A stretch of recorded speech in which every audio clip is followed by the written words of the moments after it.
So you have growth on top of hoarding on top of the financial world trying to put steel in the ground. That's a concoction for much higher physical commodity prices. So I'm a little more near-term bullish than Robert. I'm willing to put my neck out on the line and go, hey, we're likely to see that rotation sooner rather than later. And the main point I'm going to say to all of our listeners, and Robert's spot out, it's better to be a year too early than that 30 seconds too late. Welcome to Smarter Markets, a weekly podcast featuring the icons and entrepreneurs of technology, commodities, and finance, ranting on the inadequacies of our systems and riffing on ideas for how to solve them. Together, we examine the questions: are we facing a crisis of information or a crisis of trust? And will building smarter markets be the antidote? This episode is brought to you in part by Abax Exchange, bringing better price discovery and risk management tools to navigate today's commodities markets through centrally cleared, physically deliverable futures contracts in energy, environmental, battery materials, and precious metals markets. Smarter Markets are here.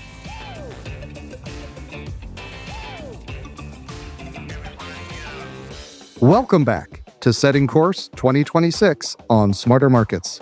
I'm Dave Greely, Chief Economist at Abax Technologies.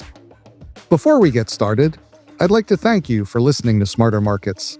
And if you would like to join Abax in building smarter markets, I'd like to share with you that Abax Exchange is currently expanding its global sales team with positions around the world and scaling its market operations, business development, and legal teams in Singapore. To view open roles and apply, you can visit www.abax.exchange. And now on to today's episode. Today we're bringing you part 2 of a 2-part conversation with our guests Robert Friedland and Jeff Currie. Robert is Executive Co-Chairman for Ivanhoe Mines and Co-Founder, Chairman, and CEO for iPulse. Jeff Currie is Chief Strategy Officer of Energy Pathways at Carlyle. We'll be discussing what's happening at Davos, what the revenge of the miners and the real economy means for copper and other commodity prices, and the other big themes that Jeff is seeing for 2026 and beyond. We'll pick up from last week's conversation with Jeff discussing how the need to build out infrastructure for AI data centers is leading traditionally asset-light big tech companies to become asset-heavy. The one thing that's really different about this cycle is before, in the 1960s and 70s, asset light was Coca-Cola. It was a brand name. It had that same infinitely scalable at zero marginal cost. When LBJ was doing similar to Trump, pushing against Arthur Burns, keeping interest rates low, spending big in Vietnam and on the war on poverty. And he ended up creating that inflation boom we had in the 70s. But going into it, Coca-Cola was the king. It was that asset light. We're not building anything physical. We look at the 90s or the 2000s, it was Microsoft and the internet. Today, it is the Googles. Now, where is this going different and what's going to make this one very different is these asset light guys are starting to look like asset heavy guys. What are Amazon, Google, and the rest of them doing? They're putting steel in the ground. They're acting like they're Ivanhoe Mines. They're doing something they have no capability or skill set in doing. Their multiples are in the 30s, 40s plus. Ask Robert what a multiple of a company that spends a lot of their cash flow and pumping it back into the ground is. It's nothing like that. These guys are going to get re-rated. They are, in fact, the numbers on these, they're like the shale guys in the 2013. Some of them are spending 150, 160% of cash flow. When you look at them on average, they used to spend 15% of cash flow. Today, they're spending 84% of cash flow. That is going to lead to them to looking, by the way, the oil majors, they learned their lesson. They're right now spending a 50%. I love the point is today we're worried about an oil supply glut and not an AI compute glut. AI compute, there is a price for AI compute. It's going straight down. We have a glut of this stuff. But I think the key message here is the asset light guys are doing something like we have never seen before. They're getting into the asset heavy business. And they're still getting their multiple. But I would assume as they continue to do this, they're going to run out of copper. They're going to run into problems. And eventually, and I think what Robert says, when we know we're in this transition, is when those guys get re-rated and say they are now commodity producers. They're not the asset light software, infinitely scalable environment. So I think we're getting close to it. As I said before, I think it's in our bingo card in 2026 or 2027. We're getting up close to it happening. Well, I'd love to dig into this a little bit more because, as you said, Jeff, these commodity cycles are really CapEx cycles, these commodity super cycles. And I wanted to ask you both, are we getting the right investment in the right places? And, what I'm hearing so far is China's doing and has done much of the investment. The US big tech is now getting into it. What's your sense? Maybe I'll turn to you, Robert. Are we beginning to get the investment we need and in the right places, or is that a fantasy? That's a great question. And I'm so impressed with what Jeff just said. I loved all of that. I really did. But it's a very, very, very important question you're asking. Very, very important. This is tongue in cheek, but I've been talking to all my American friends recently saying, that red hat that says make America great again? I'd like to add two words: make America great again. Copy China. What China has done is they spent about 30 years buying up the supply chain and building port and rail to get into countries where they could find the critical physical raw materials they need to grow an economy with 1.3 billion people. But America has not built port and rail. We haven't built ships. We haven't really reached out to developing countries that have the assets we don't have. Now, we have a big natural resource endowment in the United States, potentially. But if I have the United Steelworkers of America build a mine in the United States, they want $120 an hour to go underground. They're competing with a South African worker who might make $120 a week, not an hour. And so an ounce of gold or a kilo of copper doesn't care where it came from. And so we've seen the discussion of putting tariffs around the United States to bring the copper price up so we can build copper mines in America. And I kind of like that. We're building a copper mine in Arizona. And what it's done is it sucked all the copper metal out of the international markets and brought it to the United States warehouses. And I think that's kind of an interesting thing because China is left short of physical metal. A lot of other countries are left short of physical metal. And you start to see what could happen in a physical war. There's probably 600,000 or 800,000 tons of copper in American warehouses, and there's suddenly almost none left in China or Korea, and that makes them want to hoard. Now, let's just try to talk about what's really going on here. If you did a Google search in the last 10 years, you use the amount of electricity that it takes to run a 100-watt bulb about 12 seconds. We don't want to measure it in joules because most people in the United States don't talk in the metric system, but let's say you have a 100-watt bulb for 12 seconds. If you do a Grok search, you're using the amount of electricity to keep that light bulb going for 3 minutes. So it's not a factor of 2, it's a factor of 10 or 20 or 30 times more power. You get everybody addicted to AI searches, and you put AI on every robot, every car, every truck, every industrial process, and then you start creating romantic partners with AI, or designing new weapons with AI, or have AI designing AI. In theory, the energy demand goes to infinity because whoever has better AI wins militarily. If my drones, which are driven by AI, are a millionth of a second faster than your drones, you die. I don't die. And that means that the electrical demand available is the limiting factor on military applications. And that means that there is no theoretical dollar price for these metals. Now, I want to tell you guys something. We did some work. We started analyzing some Tesla data centers and some Microsoft data centers.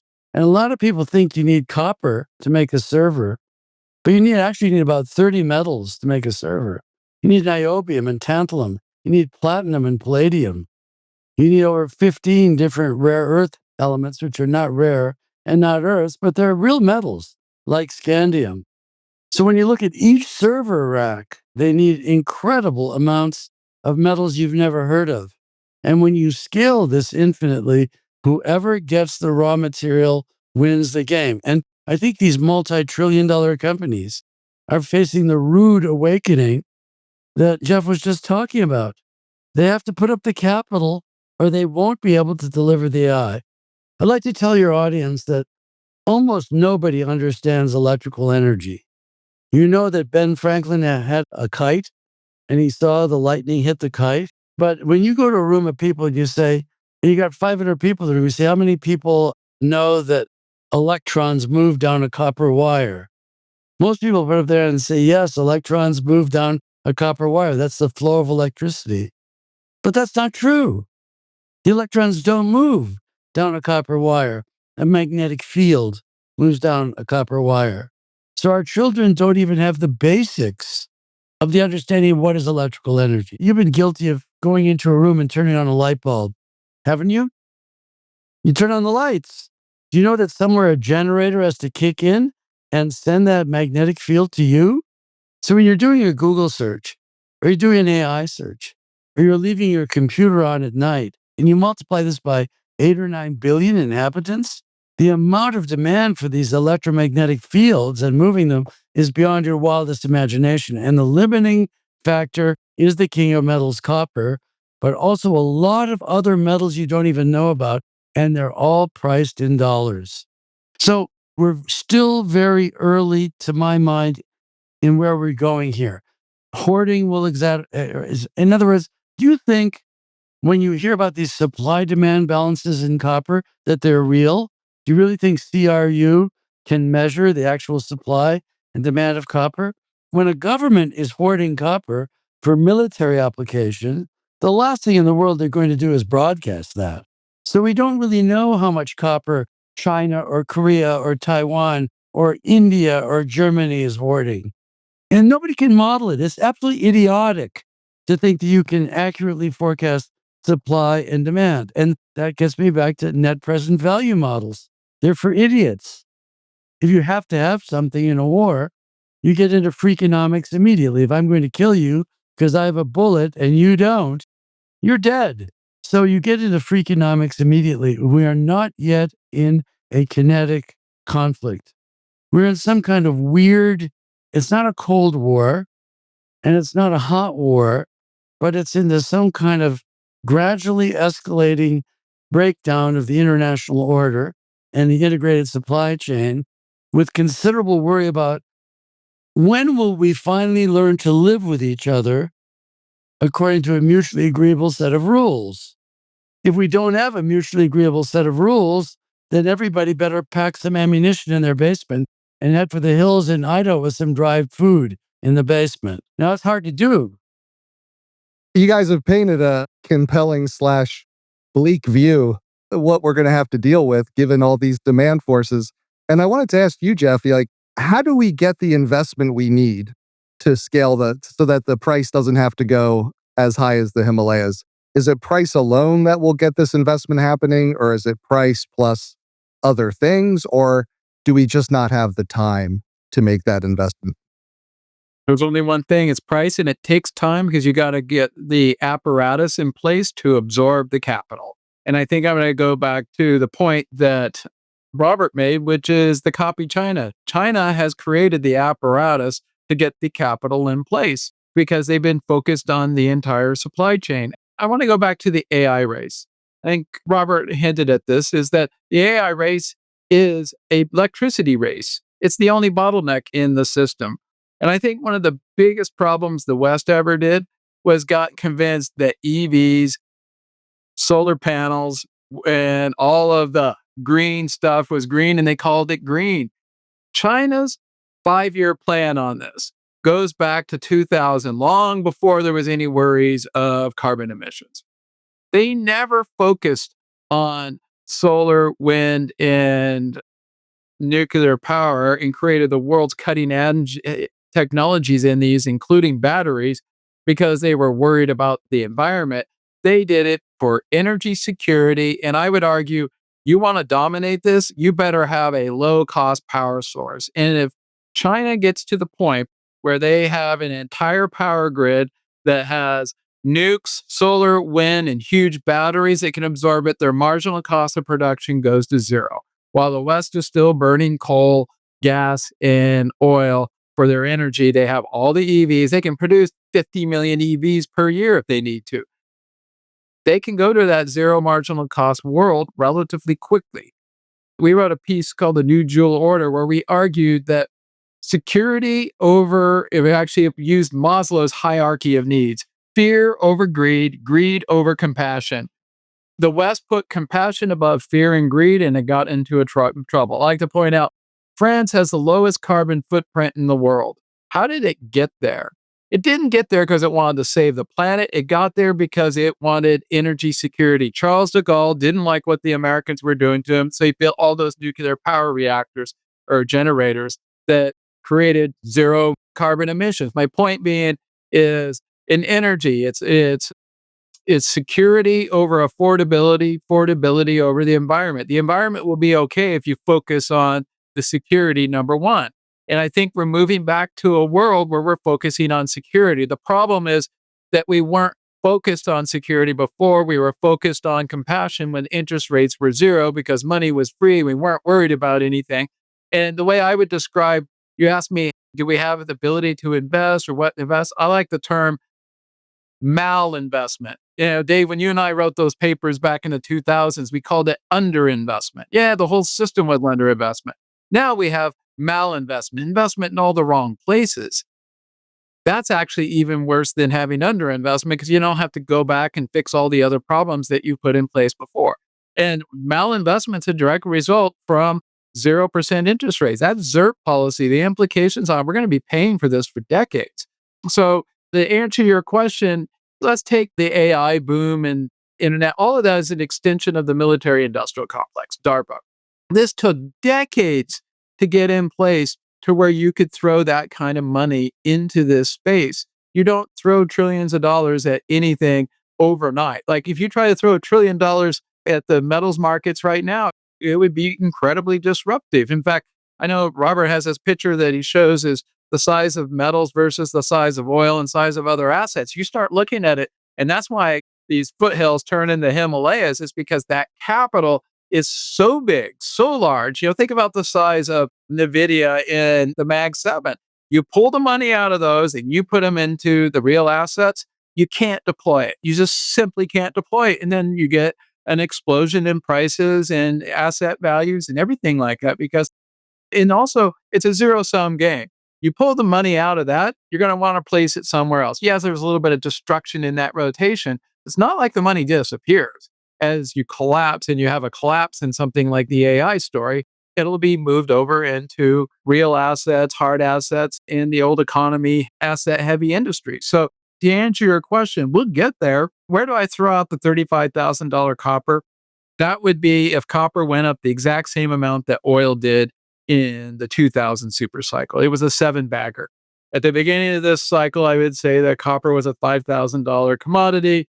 You do a 7-bagger, it gets you the 35,000. So these kind of numbers are not unreasonable when you start thinking about the mountain of capital that has to be redirected. And by the way, it's going to end in tears. One last point on comparing the AI boom to the shale boom is I went back and I looked at that shale boom. In the end, the equity holders were given a donut. Bondholders made about 0.6% because they could take the underlying molecules, sell them, and eventually recoup the bonds. The managements made out like bandits, and the country did well because it had a new technology. The case in AI, I think, is railroads are the same thing. Equity holders were given a donut. Bondholders did relatively well because you could sell the tracks and everything for years and years and years. Government did really well. And some of the managements did really well. In AI, it's very different. I don't know if the bondholders will even be made whole. Why? Because the depreciation rate of these assets is unlike anything before we've seen before. Those NVIDIA chips last 2 to 3 years. So if we overbuild this and they start to get the cratering on this, you're going to see a lot. The capital is going to run so fast into this space because I think that it's different than in these other technological revolutions in the sense that, again, the oil was underneath the ground in that shale revolution. You could eventually dig it up, sell that molecule, and be made whole. In the case of the AI, there could be stranded assets here because we have the depreciation rate of these NVIDIA chips. They're outdated in 2 to 3 years because we moved on to a new technology. You got to ask, what's the sustainability of that? And then again, it's going to make when that money rotates, it's going to rotate hard. And we're going to need to build a lot of power, a lot of mines and, supply chains, critical minerals, and everything Robert says. So I'm positive we'll get there, Dave, but it's going to take a lot higher prices to get there. Yeah, and I'm glad you brought up the shale technology because it certainly sounds like we're set to reap the whirlwind, and there's going to be a lot of revenge in the coming years, revenge of the miners, revenge of the old economy, revenge of the real economy. What's often kind of bailed us out in the past has been a new technology. Obviously, shale and fracking in the last oil super cycle.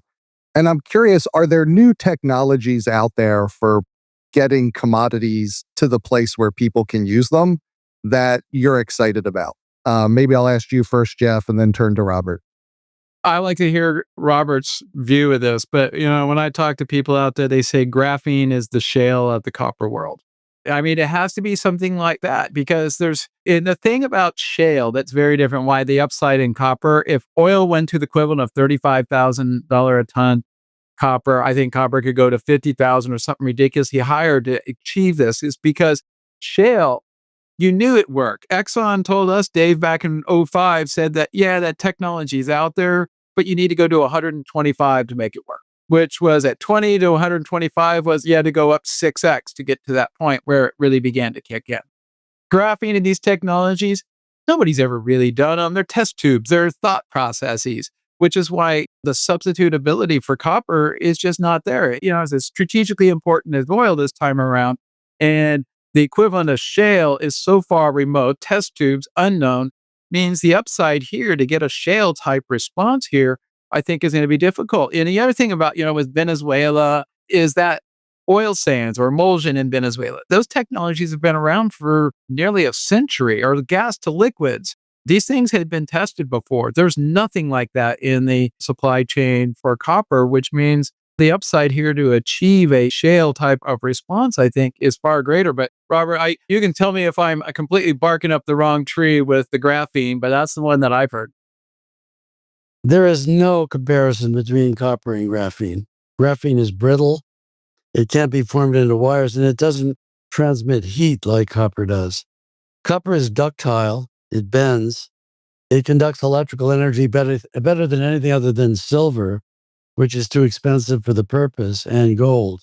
You can substitute some aluminum for copper in certain applications, and thank God we can, because there's always going to be some recycling and some substitution. If you want something to last, if you want something to be reliable, like in the data center, and you're putting in those big bus bars, there's no way to get around copper demand. Now, I want to talk about something a little different and just give you a little bit of a note of optimism, because I don't want to keep on ranting and raving about the situation being hopeless, because I do think there are some countervailing trends that could lead to some optimism. The first is this Trump administration. This is the first administration, although we got a little glimmer under the previous administration that maybe copper is okay for greening the world economy, for electric cars, wind power, and solar. But this is the first administration that is beginning to realize that the demand for these critical raw materials has to be solved at the scale of the American economy. And I'm not talking about little demonstration projects, but unless we solve these issues at the scale of the economy, then we're really going to run into a brick wall on our inability to build these data centers because we just don't have enough energy.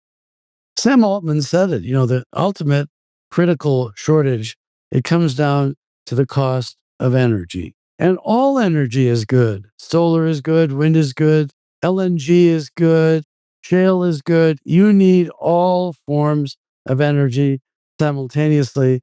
If my AI is better than your AI, you better be able to power it. Because even if the AI gets more, let's say the chips they only need half as much energy. We've got the energy requirement of NVIDIA's next chips in half. We still need 8 times more chips to beat the opposition. And it doesn't really matter how efficient they manage to get. Whoever has better AI can kill the other guy. It's all come down to drone warfare, directed energy weaponry. Signal comes from Earth. It goes to a low Earth orbiting satellite. Elon's got that down to about 27 millionths of a second to get a signal up to the satellite. and maybe 27 millionths of a second coming down. Now, if China can cut that to 26 millionths of a second or 25, it's a lot like those flash traders in the financial markets who moved their servers right next to the COMEX or the NYMEX so they could trade quicker. There is no limit in military demand. If I'm faster than you are, I've got more AI, nobody cares. It's life or death. Now, this administration is filled with some really intelligent people in the Department of Energy, in the Department of Defense that have suddenly woken up and realized that the food chain or the food pyramid the Pentagon had is wrong, that technology has changed. There's guys like Peter Thiel or Alex Karp in the private sector or Elon that was spoken to the military. Silicon Valley has come into the White House, and there is an understanding that capital is going to have to be redirected towards finding mining. I wouldn't be surprised if Apple and NVIDIA have to start funding mining development competitively.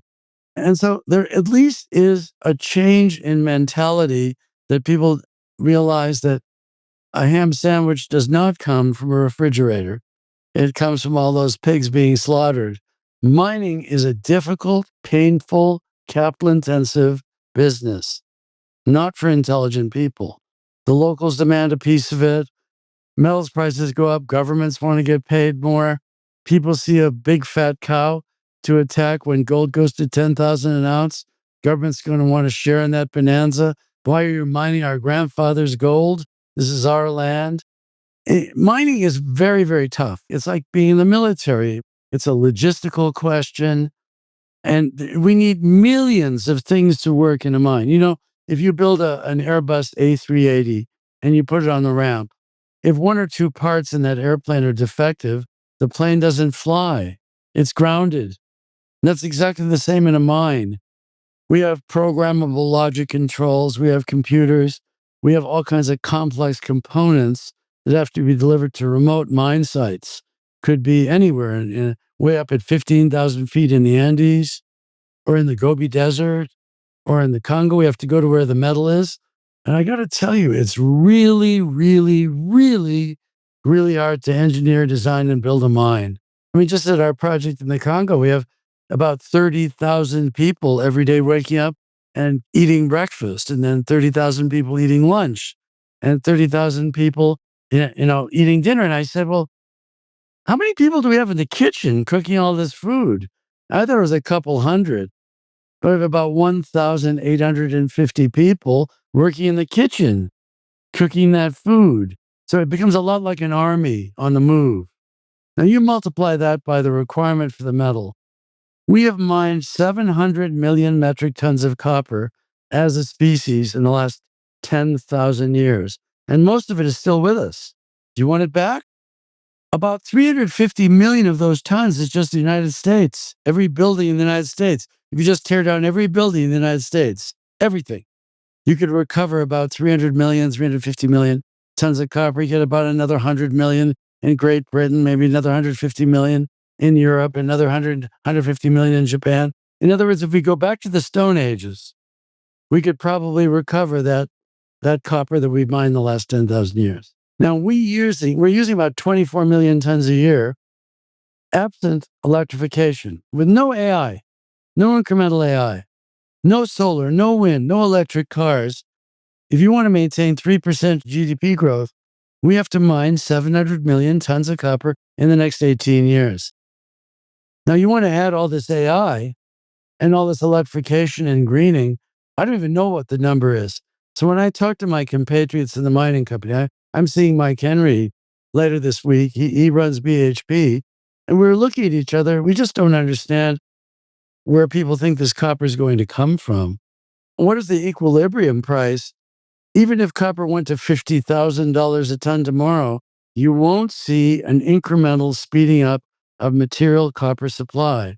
It just takes too long to permit, engineer, design, and construct. And there's too many pieces we need from the supply chain, like those pumps I just told you about.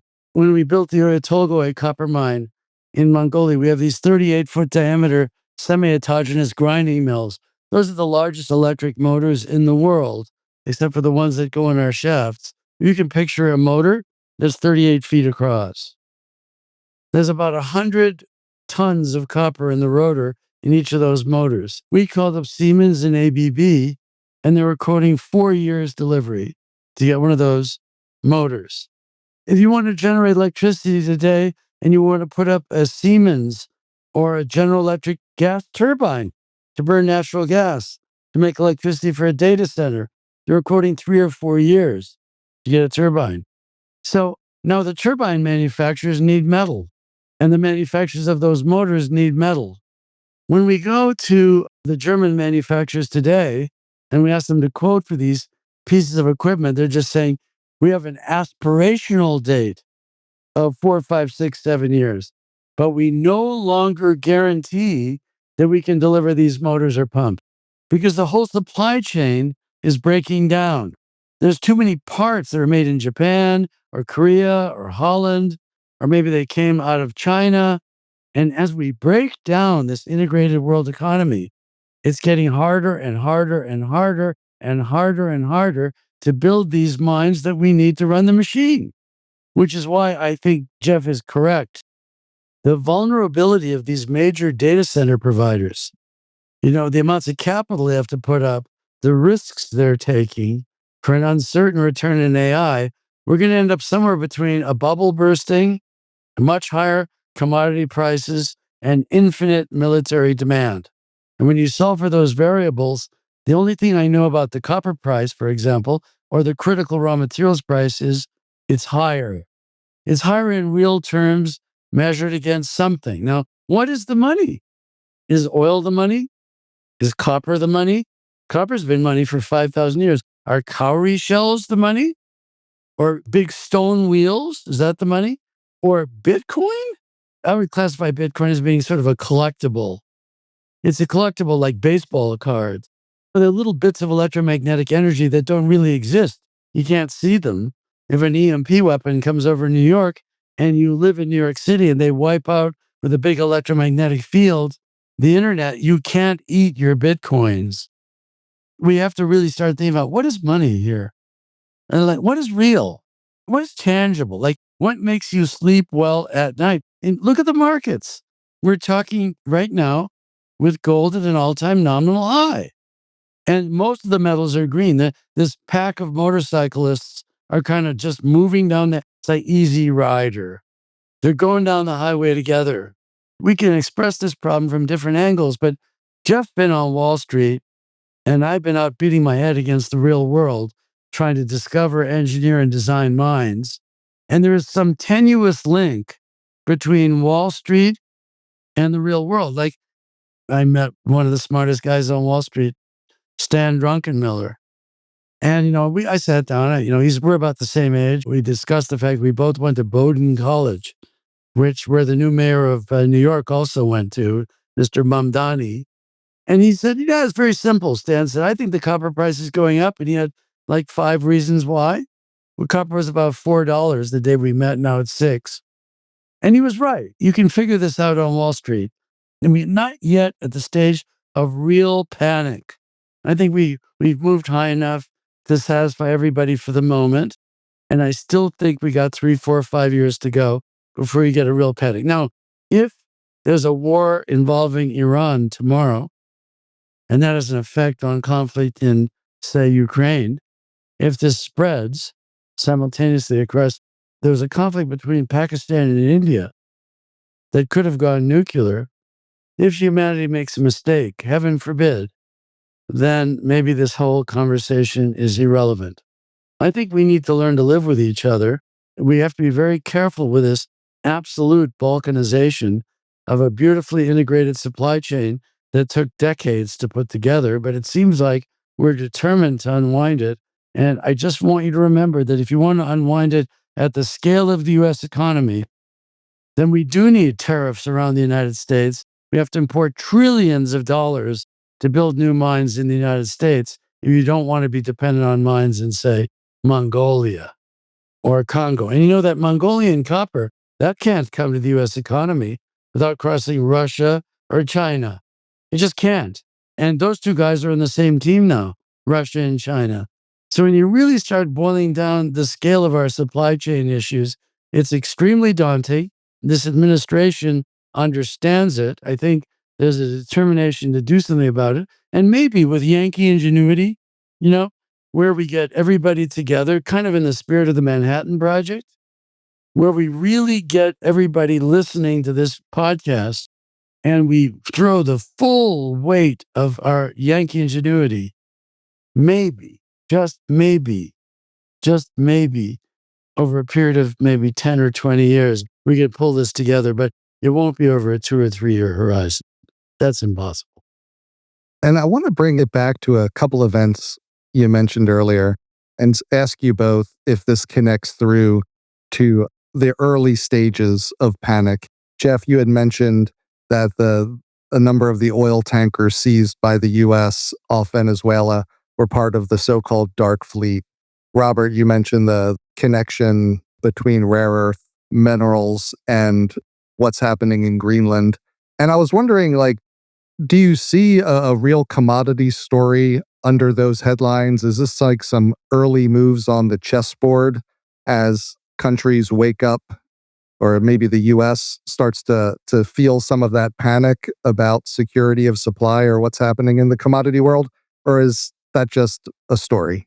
I'm curious how you link those two events to some of the broader themes we've been discussing today. I want to take this back to a comment Robert made is people are not willing to embrace this. And it is simple why they won't embrace it. They've made more money being long NVIDIA, Google, and the rest of them than they have been making. Even like Ivanhoe Mines, FCX, these things are what, was NVIDIA $4 trillion market cap, and Ivanhoe Mines is 23, or FCX, I'm not picking on Ivanhoe, FCX is what, 50 billion, the capacity and the moves in these are still, if you were underweight commodities over the last 2 to 3 years, you've been doing well because that AI trade has just powered ahead at a pace that has made an investor being underweight this space feel good about themselves.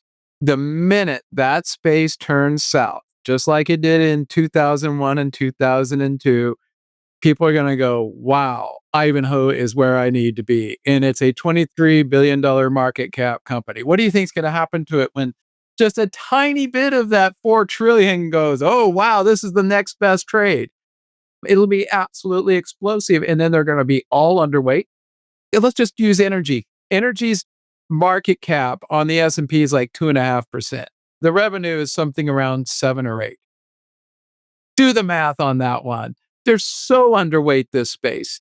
Anywhere you look, the underweights are huge. Go back and point, you don't even have people in the position to do it. So in asking, how do you, get this thing, people focused on it, it's there. It's not, I'll go and talk to a client and they'll tell me going, yeah, Jeff, I hear you, but I didn't make any money doing it by rotating in. I'm still making more money being in the tech space. So until I quit making money in that, I'm not going to do it. When it does happen, it'll be just, Ivanhoe Mines will go to the moon.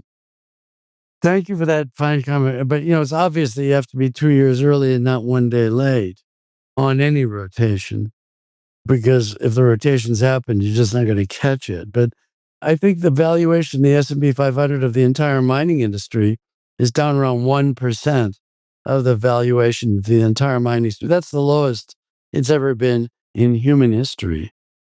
That gives you an idea of the relative valuations of these data center companies, or people like Facebook that have got our kids addicted to their handphones. Now, trees don't grow all the way to the sky. And the problem for us in the mining industry, we have to commit billions and billions of dollars just to find these mines. And then we have to commit billions and billions of dollars to permit them and build them. And mining shares go through a 5-year sort of valley of death where nobody cares about the mine that's under physical construction. You get a little bump when you realize cash flow and you're up and running. But we find it to be extremely difficult to raise capital to find a mine and build a mine.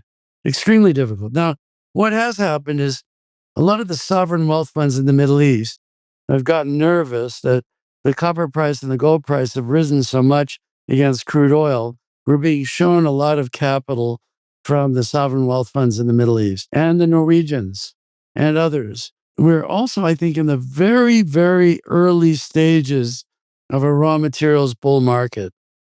Now, a lot of people alive never lived through a bull market in metals, but when we found Voisey's Bay, which was the largest nickel discovery in the world in 1995, 1996, our shares went from $1 a share to $181 a share adjusted for splits in 13 months. And that kind of performance was before we had internet shares. I had taxi cab drivers recommending Diamond Fields Resources to me because our shares went up $1 a day. And there were stretched limousines, and there were women drinking champagne out of their shoes and wild parties. It was a real bull market in metals shares. But that, guys, was 30 years ago. So the younger generation of kids who allocate capital have never lived through a real bull market in metals. You talk to Frank Justra, for example, an old timer, he ran Yorkton Securities. A lot of us of that age, we lived through what is a true bull market in metals. Recently, things have been a little bit effervescent, but this is not a real bull market. At some point in our life, real things will come fully back into fashion. They'll probably trade on ABAX exchanges, and they'll trade at astronomical relative valuations. It'll be like trying to get the contents of the Hoover Dam through a garden hose, because this precious metals mine that we're opening in South Africa took 34 years to discover, engineer, design, and build. There's 150 million ounces of precious metals there. Silver Wheaton owns a royalty on a piece of it that we created. These are phenomenal long-term investments. But at the moment, most of the audience is looking elsewhere. Now, think about a school of fish, please. You know how they're all swimming in one direction, and then all of a sudden the entire school changes direction. We are talking about whether it's already happened or not. And I would tell you, no, it hasn't really happened yet. We've seen a nice move in silver because the Chinese aren't exporting silver anymore. They want it for their solar and defense industry.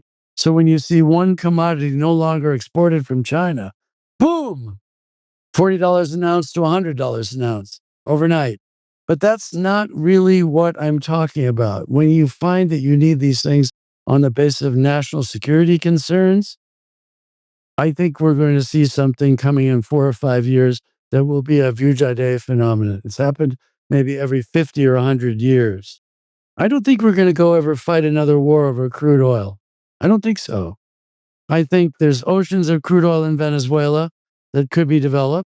And, there's a huge offshore conventional oil discovery off of Guyana, and that territory was contested by Venezuela. Probably a very good reason to put Mr. Maduro in the cooling tank.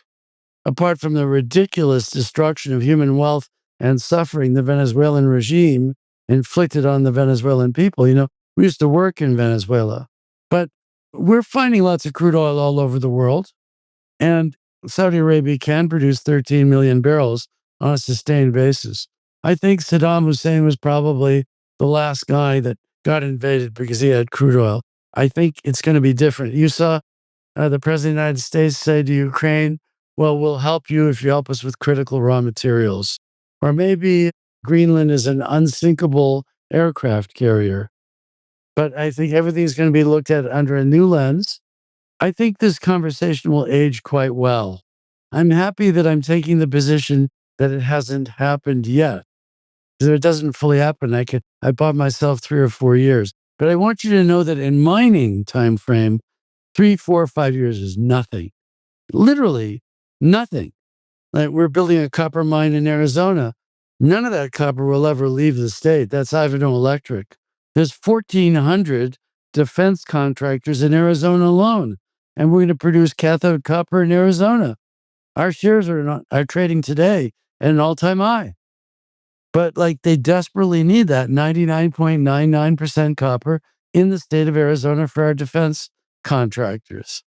And I think this is going to age very well. I've been saying for 10 years, take some of your dollars and buy copper bricks and build your house out of copper bricks. You don't have to buy my mining company. Just buy the copper and cover those copper bricks with some gypsum wallboard.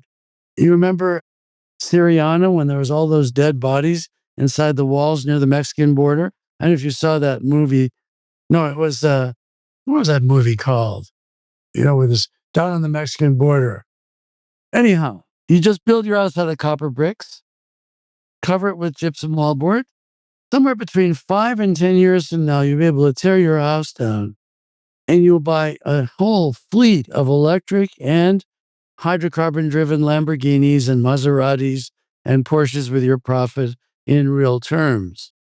I don't think a move from $3 or $4 copper to $6 copper is at all what I'm talking about. It just isn't, because the price of artichokes have gone up, price of food has gone up, price of labor has gone up. You've seen the things you actually need are more expensive. And whether you need mining tires or mining equipment or motors, the costs for our industry are way up.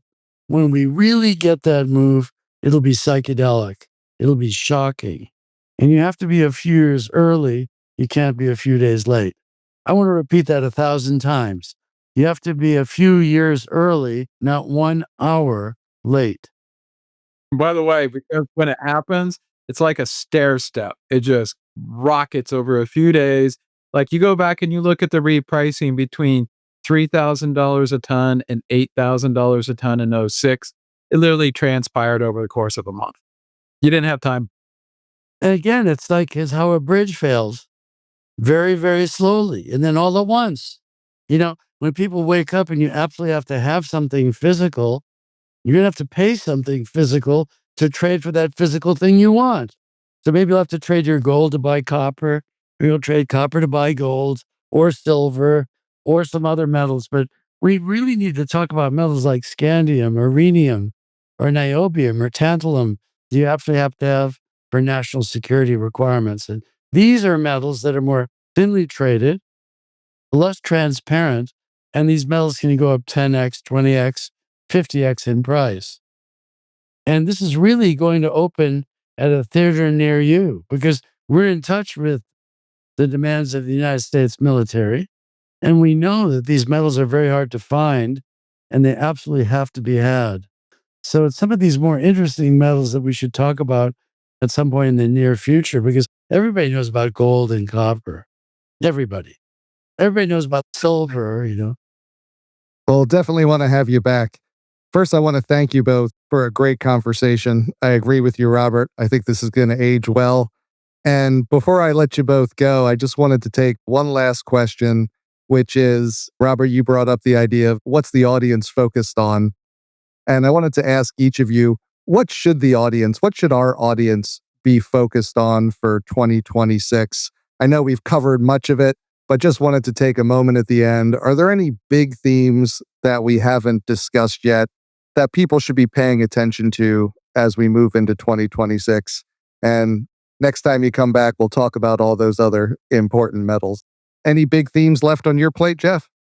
I think let's just go in order. First and foremost, the hyperscalers, it's the rubber's meeting the road, meaning they're putting steel in the ground, they're becoming asset heavy, and they're going to increase their demand. So before the market was pricing these equities that were dreaming about building these data centers, you're actually doing it now, but it didn't happen. It takes like about 18 months to get in it. This is going to be the time where we really see that steel going in the ground in that financial world.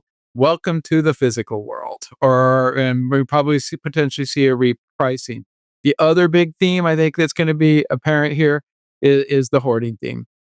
And the hoarding theme is gaining momentum by the day. Everything that people are talking about in Davos right now just reinforces it. And I think the point that Robert made, hoarding, you don't know about it until you try to go buy something and it's too late. Because they're not going to go tell you they've hoarded. Like China, everybody thinks that big oil supply glut in the South China Sea sitting on dark ships is a surplus available to the world. By the way, we waited 5 months. It still hasn't come ashore. Did the Chinese just, hey, it's mine, it's theirs, it's in their ships? And I think we're going to see that more and more where people don't really understand the dynamic of hoarding and it's going to be taken off the market. Then the other one is just the size of the fiscal stimulus coming down the pipeline this year. Big, beautiful bill. The Germans, the Japanese, Chinese are going to have to keep people happy. Given all that anxiety and political unrest going on around the world, best way to get rid of it is, or at least appease it, is throw money at the people. And so I look at the size of the fiscal stimulus coming down. So, does that create a thing where the economy could wobble? Probably not. So you have growth on top of hoarding, on top of the financial world trying to put steel in the ground. That's a concoction for much higher physical commodity prices. So I'm a little more near term bullish than Robert. I'm willing to put my neck out on the line and go, hey, we're likely to see that rotation sooner rather than later. And the main point I'm going to say to all of our listeners, and Robert's spot on, it's better to be a year too early than that 30 seconds too late. I think the recommendation here is buy the hard assets, buy the companies, buy the commodities themselves. You want both. The company hedges that long-term inflation expectation. The commodity hedges the volatility in the near term, the short-term unexpected inflation. In fact, Dave, I think you wrote that paper. But I think you want to own both here. And I think that perfect storm is starting to, you can see it forming out over the horizon. And speaking as an old hippie, sort of ex-vegetarian, went to India, studied yoga, meditation, I'm very worried that we're seeing the killing of a lot of civilians in the world. I don't like drones made in Iran killing civilians in Ukraine. I don't like the normalization of killing of people in apartment buildings by the Russians in Ukraine. I think that's obscene. I think what just happened in Iran to young kids that just want to express themselves and are part of the world culture, who knows, 10, 20,000 of them or more were murdered by the Iranian regime. Now, I think if you want to avoid kinetic war on a massive scale, you have to prepare for war. It's bizarre for me to be telling you this, but I saw the president propose a $1.5 trillion military budget for next year. That's a $500 billion increase. What is a military budget made out of? It's very metals intensive. Armored personnel carriers, updated naval ships. Everything is metals intensive. Drone warfare, directed energy weaponry, the kind of stuff that Palmer Luckey is doing at Anduril, or what Elon's doing. This is all very metals intensive. I do think that preparation for a conflict is rational, but I'm still praying that we find a way to play by a mutually acceptable sort of set of rules where we might break each other's collarbones, but we don't kill each other's children. I'm very concerned about how we're normalizing massive numbers of deaths of civilians. It reminds me of World War II. And I'm uncertain what is rational here. I think our military is very dated. I think that Silicon Valley is now joining national security and defense in the United States. Certainly, China has awesome capabilities that they're building. I think Europe is just ludicrously far behind. The United States has 60 nuclear submarines. I think 19 are operational. I think England has one. France has maybe one. And at the scale at which nuclear submarines are being built in China, we have a lot to be concerned about. And I'm sort of thinking about a world for our kids and our grandkids that is rational. And very clearly, you've got to remember that AI is part of a military system. It's core to where our military technology is going. And that means that you just have to have these metals. It doesn't matter whether you want to look at them as a store of wealth or a proxy on paper currency. We need to prepare for this. It's rational.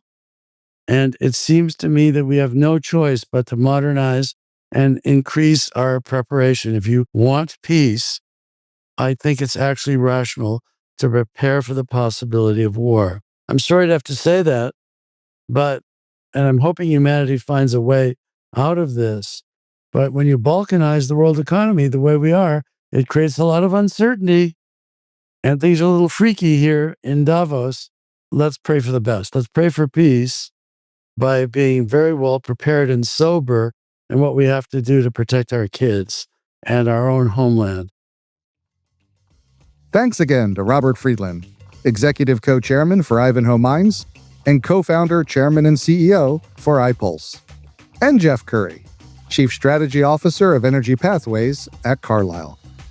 We hope you enjoyed part 2 of our 2-part conversation with Robert and Jeff. This concludes our podcast series, Setting Course 2026.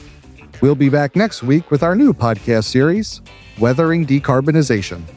We hope you'll join us.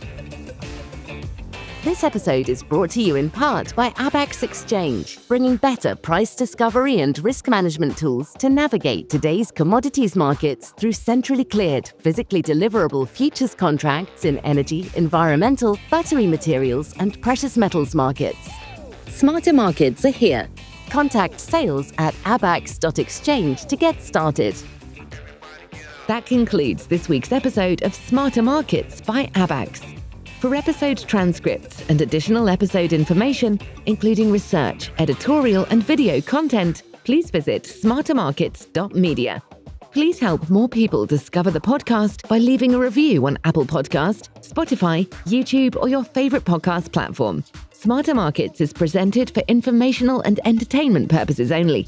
The information presented on Smarter Markets should not be construed as investment advice. Always consult a licensed investment professional before making investment decisions. The views and opinions expressed on Smarter Markets are those of the participants and do not necessarily reflect those of the show's hosts or producer. Smarter Markets, its hosts, guests, employees, and producer, Abax Technologies, shall not be held liable for losses resulting from investment decisions based on informational viewpoints presented on Smarter Markets. Thank you for listening, and please join us again next week.